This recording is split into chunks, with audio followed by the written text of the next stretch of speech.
கோஷ்டி பூசலில் மகாராஷ்டிராவையே மிஞ்சிவிட்டீர்கள் என்று தமிழக பாஜக நிர்வாகிகளிடம் மத்திய அமைச்சர் பியூஷ் கோயல் வருத்தப்பட்டதாக தகவல் வெளியாகியுள்ளது.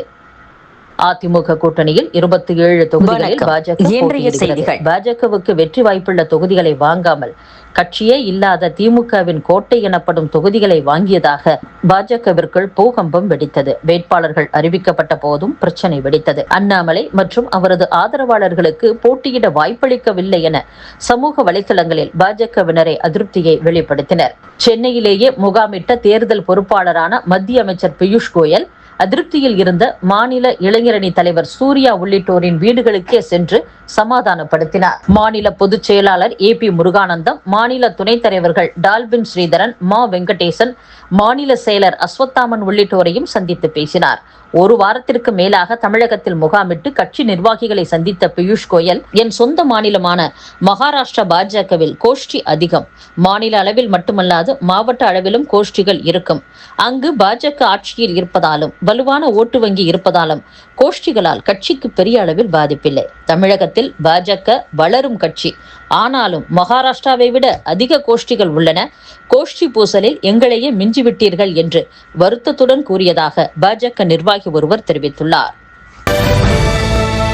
முதல்வர் பதவி, அதிமுக பொதுச் செயலாளர் பதவி ஆகியவற்றை நான் விட்டுக் கொடுத்தது பழனிசாமிக்கு துரோகமாக தெரிகிறதா என்று தாவேக நிர்வாகியும் முன்னாள் அமைச்சருமான செங்கோட்டையன் கேள்வி எழுப்பியுள்ளார். விஜயை ஆதரித்து அவர் வாயிலாக முதல்வராகி 5000 கோடி ரூபாய் சம்பாதிக்கலாம் என பழனிசாமி நினைத்தார்.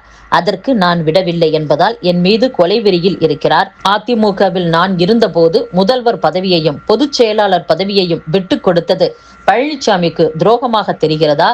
ஜெயலலிதா மறைந்ததும் அடுத்த முதல்வர் யார் என்ற கேள்வி எழுந்த போது 2 பெயர்கள் தான் முன் நின்றன. ஒன்று நான், மற்றொன்று பழனிசாமி. அப்போது எனக்கு முதல்வர் பதவியை விட கழகம் உடைந்துவிடக் கூடாது என்பதே முக்கியம் என நான் கூறிவிட்டு அனைவரும் இணைந்து பணியாற்ற வழிவகை செய்தேன். கட்சிக்காக உழைப்பவர்களையே நீக்குகின்றனர் என்றால் அதன் போக்கை நீங்களே பாருங்கள். 10 முறை தோல்வி கண்ட பழனிசாமி என்னை துரோகி என்கிறார் என்று முன்னாள் அமைச்சர் செங்கோட்டையன் பேசியுள்ளார். தமிழகத்தில் ஸ்டாலின் தலைமையிலான அரசு ஊழல் மிகுந்தது என்று மத்திய அமைச்சர் பியூஷ் கோயல் பேசியுள்ளார். ஸ்டாலின் ஆட்சி மீண்டும் தமிழகத்தில் அமையக்கூடாது என்கிற நிலையில் உள்ளோம். பெண்களுக்கு பாதுகாப்பு இல்லை. செந்தில் பாலாஜி ஊழல்வாதி, டாஸ்மாக் ஊழல், மின்வாரிய ஊழல் என பல்வேறு ஊழல்கள் நடந்திருக்கின்றன. இந்தியாவிலேயே ஊழல் ஆட்சி என்று சொன்னால் திமுக ஆட்சியையே கூற வேண்டும். நடுத்தர மக்கள், பெண்கள், இளைஞர்கள் என அனைத்து தரப்பினரையும் துன்புறுத்துகிறது. விலைவாசி உயர்வால் மக்கள் கஷ்டப்படுகின்றனர் என்றும் அமைச்சர் பியூஷ் கோயல் பேசியுள்ளார். திருச்சி மாவட்டம் மணப்பாறை தொகுதியில் திமுக கூட்டணியில் மனிதநேய மக்கள் கட்சி வேட்பாளர் அப்துல் சமது போட்டியிடுகிறார். கூட்டணி கட்சிகளின் செயல் வீரர் கூட்டம் நடந்தபோது அமைச்சர் நேருவின் ஆதரவாளர்கள் அழைப்பு இல்லை என்ற காரணம் கூறி கலந்து கொள்ளவில்லை. இதை அமைச்சர் நேருவும் ஆதரித்தார். இது குறித்து நாளிதழும் செய்தி வெளியானது. இதையடுத்து உடனடியாக மணப்பாறையில் உள்ள தன் நிர்வாகிகளை அழைத்து ஆதரவாளர்களுக்கு தலா 10,000 ரூபாய் கொடுத்து தேர்தல் பணியை முடுக்கிவிடும்படி நேரு அறிவுறுத்தினார். நிர்வாகிகளும் உரிய தொகையை கொடுத்துள்ளனர். நேருவும் நேரில் சென்று ஆதரவாளர்களை சந்தித்து பேசிவிட்டு பின்னர் திருச்சி புறப்பட்டு சென்றதாக தகவல் வெளியாகியுள்ளது. பாஜக வேட்பாளர்களை வெற்றி பெற வைக்கும் மாவட்ட தலைவர்களுக்கு அக்கட்சி சொகுசு காரை பரிசாக வழங்க உள்ளது. தமிழகத்தில் கடந்த 2021 சட்டசபை தேர்தலில் அதிமுக கூட்டணியில் இடம்பெற்றிருந்த பாஜக 20 தொகுதிகளில் போட்டியிட்டது. இதில் திருநெல்வேலி, நாகர்கோவில், மொடக்குறிச்சி, கோவை தெற்கு ஆகிய 4 தொகுதிகளில் வெற்றி பெற்றது. அந்த தேர்தலின் வாயிலாக 20 ஆண்டுகளுக்கு பின் தமிழகத்தில் பாஜகவுக்கு 4 MLA-க்கள் கிடைத்தனர்.